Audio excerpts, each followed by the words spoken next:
तिकडे औरंगाबादेत आज शेतकऱ्यांनी आक्रमक होत चक्क बँकेलाच टाळं ठोकल्याची घटना घडली आहे।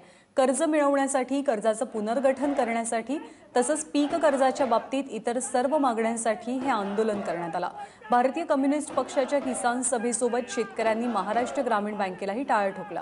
गेल्या कित्येक दिवसांपासून या मागण्या प्रलंबित असल्यानं संतप्त झालेल्या शेतकऱ्यांनी बँकेला टाळं ठोकत कर्मचाऱ्यांना आतच कोंडून ठेवलं। रिझर्व्ह बँकेचा आदेश जारी झालेला असताना, राज्य शासनाने GR काढलेला असताना दुष्काळग्रस्त शेतकऱ्यांना पुनर्गठन आणि नवीन पीक कर्ज नाकारलेलं आहे। आज या ग्रामीण बँकेनं वर्तमानपत्रामध्ये जाहिरात दिलेली आहे की डॉक्टर लोकांसाठी आम्ही कर्ज देत आहोत, कारसाठी लोन आमच्याकडे उपलब्ध आहे, फ्लॅट खरेदीसाठी लोन आमच्याकडे उपलब्ध आहे। मग शेतकऱ्याच्या हातावरती ही बँक काय फक्त धतुरा देणार आहे का?